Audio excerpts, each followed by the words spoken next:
Stock মার্কেটে এমন অনেক স্টক রয়েছে যেসব স্টকগুলো হাই গ্রোথ প্রোভাইড করে। তো এইসব স্টক থেকে কিন্তু লং টার্মে একটা ভালো রিটার্ন আসে, তবে এইসব স্টকে রিস্কও রয়েছে। এইসব স্টকের প্রাইসের মধ্যে কিন্তু খুব বেশি আপ ডাউন হয়। তাই এইসব স্টকে যদি ইনভেস্টমেন্ট করে ভালো রিটার্ন পেতে চান তাহলে অবশ্যই লং টার্মের জন্য ইনভেস্টমেন্ট করতে হবে। তো আজকের ভিডিওয়ে কিভাবে গ্রোথ ওরিয়েন্টেড স্টককে আইডেন্টিফাই করবেন সে বিষয়ে আলোচনা করব। এরই সাথে সাথে তিনটে এমন গ্রোথ স্টক নিয়ে ডিসকাস করব যে স্টকগুলো এখন আন্ডার ভ্যালুড পজিশনে রয়েছে। তো আমার এক ভিউয়ার্স তিনি রিকোয়েস্ট করেছেন হাই গ্রোথ স্টক যাদের ফান্ডামেন্টালি গুড এমন কিছু স্টক যারা আন্ডার ভ্যালুড পজিশনে রয়েছে সেই সব স্টক নিয়ে ডিসকাস করার জন্য। তাই আজকের ভিডিওয়ে তিনটে আন্ডার ভ্যালুড গ্রোথ স্টক নিয়ে ডিসকাস করব। চলুন তাহলে ভিডিওটা শুরু করা যাক। আমি নিরুপমা, শেয়ার শেখো চ্যানেলের পক্ষ থেকে সকল ভিউয়ার্সদের স্বাগত জানাই। যারা চ্যানেলের সঙ্গে নতুন যুক্ত হয়েছেন এবং যারা অনেক দিন ধরে এই চ্যানেলের সাথে যুক্ত আছেন সবাইকে অনুরোধ করব এইভাবে পাশে থাকার জন্য। আর যারা চ্যানেলে ফার্স্ট টাইম ভিজিট করছেন অবশ্যই চ্যানেলটা সাবস্ক্রাইব করে নেবেন এবং পাশে থাকা বেল আইকনটা প্রেস করে রাখবেন। আমি ভিডিও আপলোড করার সাথে সাথে আপনাদের কাছে পৌঁছে যাবে। আর ভিডিওটা ভালো লাগলে অবশ্যই লাইক এবং শেয়ার করতে ভুলবেন না। তো ভিডিওর শুরুতেই বলি কিভাবে আমরা গ্রোথ ওরিয়েন্টেড স্টককে আইডেন্টিফাই করব। প্রথম আমাদের দেখতে হবে যে যদি গ্রোথ ওরিয়েন্টেড স্টক হয় তাদের ফার্স্ট যে পয়েন্টটা আমাদের লক্ষ্য করতে হবে যে তাদের যে আর্নিংয়ের গ্রোথ অনেক হাই হচ্ছে কিনা, অর্থাৎ যে আর্নিংটা কোম্পানি প্রত্যেক 3 মাস অন্তর অন্তর প্রোভাইড করছে সেখানে তাদের আর্নিংয়ের গ্রোথটা ভালো গ্রোথ আসছে কিনা। যদি সেখানে হাই গ্রোথ দেখাতে পারে তাহলে কিন্তু সেই স্টকটাকে আমরা হাই গ্রোথ ওরিয়েন্টেড স্টক হিসেবে আইডেন্টিফাই করতে পারি। সেকেন্ড যে পয়েন্টটা আমাদের লক্ষ্য করতে হবে সেটা হচ্ছে এই হাই গ্রোথ স্টকগুলো তাদের যে ইয়ারলি প্রফিটটা হয় সেটা কিন্তু তারা ইনভেস্টরদের ডিভিডেন্ড হিসেবে খুব একটা বেশি পে করে না, যদিও পে করে খুব সামান্যতম অংশ তারা ডিভিডেন্ড হিসেবে পে করে। তো তারা এই যে তাদের প্রফিট কোম্পানিতে ইনভেস্ট করে সেখানে আরও ভালো গ্রোথ আনার জন্য, কোম্পানিকে আরও বড় গ্রোথ আনার জন্য তাদের যে প্রফিটটা হয়েছে সেটা তারা ইনভেস্ট করে। নেক্সট যে পয়েন্টটা সেটা হচ্ছে কোম্পানির ডেট টু ইকুইটি কীরকম আছে সেটার দিকে ফোকাস করতে হবে।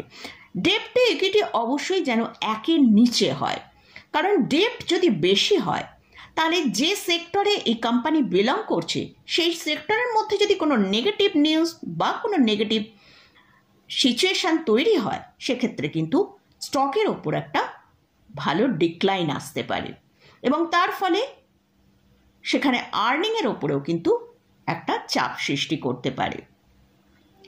তাই আমাদের ডেট টু ইকুইটির দিকেও ফোকাস করতে হবে। লাস্ট যে পয়েন্টের দিকে লক্ষ্য রাখতে হবে যে যদি গ্রোথ ওরিয়েন্টেড স্টক হয় অবশ্যই এই স্টকটাকে লং টার্মের জন্য আমরা ইনভেস্টমেন্ট করব, তবেই কিন্তু এই স্টক থেকে আমরা ভালো রিটার্ন পাবো। তো এই 4টে জিনিস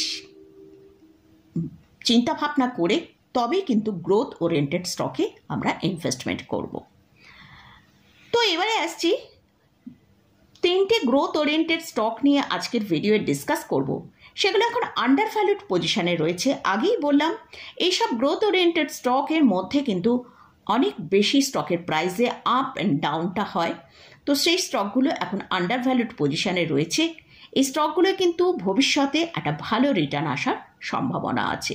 তারই মধ্যে থেকে আজকে 3টে স্টক নিয়ে আলোচনা করব। তবে এই যে স্টকগুলো নিয়ে আলোচনা করব এই স্টকগুলো কিন্তু কোনো রকম কোনো বাই রেকমেন্ডেশন নেই। যদি এইসব স্টকে কোথাও কোনো ইনভেস্টমেন্ট করতে চান তার আগে ভালো করে ফান্ডামেন্টাল এবং চার্ট অ্যানালিসিস করে নিয়ে তারপরে ইনভেস্টমেন্ট করবেন। ফার্স্ট যে স্টকটা নিয়ে আলোচনা করছি সেটা হচ্ছে ডিকসন টেকনোলজি। স্টকের কারেন্ট প্রাইস চলছে 14,680 টাকা। এটা কনজিউমার ডিউরেবল সেক্টরে বিলং করে। এই company electronics manufacturing service provider company. এরা ম্যানুফ্যাকচারিং করে consumer electronics, lightning, home applicant, CCTV এবং মোবাইল ফোন। এটা লার্জ ক্যাপ ক্যাটাগরির স্টক। এদের মার্কেট ক্যাপিটালাইজেশন 88 করোড়ের বেশি। আরওই হচ্ছে 32.9% এবং আরওসি হচ্ছে 39.8%। তো আমরা স্টকের মধ্যে আরওই কিন্তু খুব স্ট্রং দেখলাম এবং আরওসিও খুব স্ট্রং, আরওসি এবং আরওই দেখতে পাওয়া গেল। এছাড়াও কোম্পানির লাস্ট 5 ইয়ার্সের প্রফিট গ্রোথ যদি দেখি, সেটা 45% CAGR-এ গ্রোথ হয়েছে। এই কোম্পানির Q4-এর রেজাল্ট এসে গেছে। তো কোয়ার্টার অন কোয়ার্টার বেসিসে যদি আমরা দেখি নেট প্রফিট সেখানে ডাবল হয়েছে। লাস্ট কোয়ার্টার মার্চ 2025-এ অর্থাৎ ফোর্থ কোয়ার্টারে যে নেট প্রফিটটা দেখিয়েছে সেটা হয়েছে 465 করোড়, আর যেটা Q3-তে এসেছিল সেটা হচ্ছে 216 করোড়।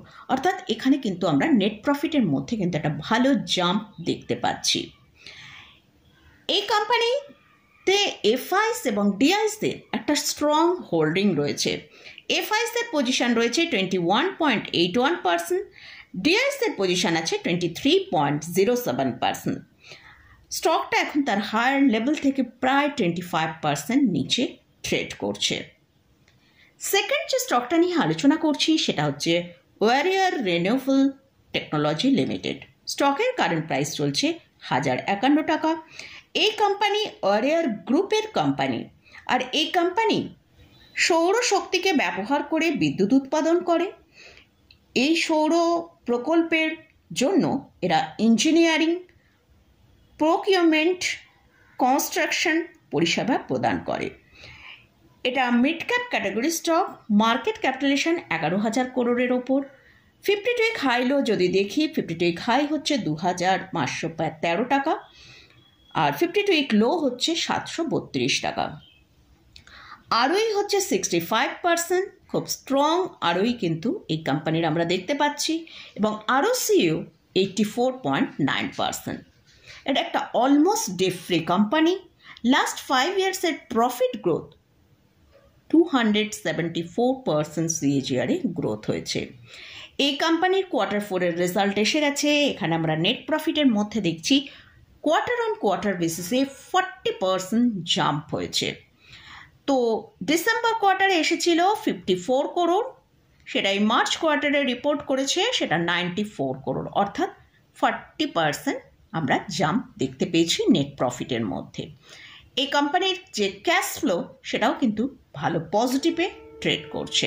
আর এই কোম্পানিতে প্রোমোটারের হোল্ডিং রয়েছে 74%-এরও বেশি। লাস্ট যে স্টকটা নিয়ে আলোচনা করছি সেটা হচ্ছে টালনা প্ল্যাটফর্ম। স্টকের কারেন্ট প্রাইস চলছে 616 টাকা। স্টকটা তার সর্বোচ্চ হাই যেটা করেছিল সেটা 1883 টাকা, সেখান থেকে এখন প্রায় 72% নিচে ট্রেড করছে। এই কোম্পানি ইনফরমেশন টেকনোলজি সেক্টরে বিলং করে। টালনা প্ল্যাটফর্ম এই কোম্পানি হলো ক্লাউড কমিউনিকেশন সার্ভিস প্রোভাইডার। এই কোম্পানির market capitalization 8,340 crore. Current P চলছে 16.4। স্টকটার মধ্যে কিন্তু এখন অনেকটা লোয়ার লেভেলে স্টকটা ট্রেড করছে। এই কোম্পানি ভালো ডিভিডেন্ড পে করে। এদের আরওই হচ্ছে 24.1%, আরওসি হচ্ছে 29.1%। এটা একটা অলমোস্ট ডেট ফ্রি কোম্পানি। এই কোম্পানির ক্যাশ ফ্লো পজিটিভে ট্রেড করছে।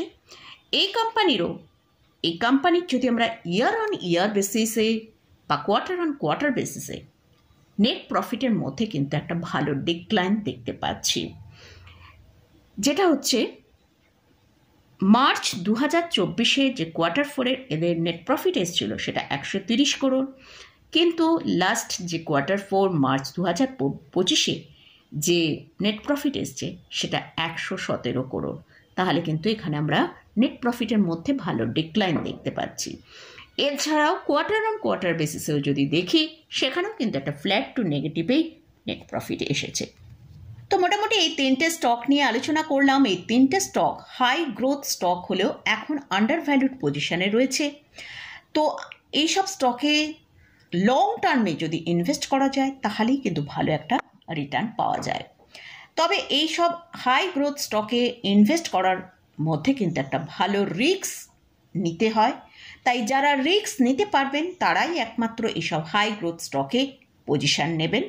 না হলে কিন্তু এই স্টকের মধ্যে আপনি হয়তো ইনভেস্ট করলেন, কিন্তু কিছুদিনের মধ্যেই সেখানে হয়তো একটা বড় ডিক্লাইন এলো। সেটা পেশেন্স রেখে আপনাকে হোল্ড করতে হবে, না হলে কিন্তু ভালো রিটার্নের বদলে আপনাকে একটা ভালো লস দেখতে হতে পারে। তাই অবশ্যই যারা রিস্ক নিতে পারবেন তারাই এই হাই গ্রোথ স্টকে ইনভেস্টমেন্ট করবেন। তো আবারও বলছি, এইসব স্টকগুলো নিয়ে আলোচনা করলাম কারণ আমার এক ভিউয়ার্স তিনি এইসব হাই গ্রোথ স্টক নিয়ে আলোচনা করার জন্য রিকোয়েস্ট করেছেন, তাই আমি এখানে আলোচনা করলাম। আর এসব স্টকগুলো ফান্ডামেন্টালি স্ট্রং, কিন্তু হাই গ্রোথ স্টক এবং বর্তমানে এই স্টকগুলো আন্ডারভ্যালুড পজিশনে রয়েছে। আবারও বলছি, এইসব স্টকে কিন্তু কোনো বাই রেকমেন্ডেশন নেই। এইসব স্টকে যদি পজিশন নিতে চান তাহলে আপনাদের যদি কোনো ফাইন্যান্সিয়াল অ্যাডভাইজার থাকে তার সাথে একবার পরামর্শ করে নিয়ে তারপরই পজিশন নেবেন। মোটামুটি আজকের মতন ভিডিওটা এখানেই শেষ করছি।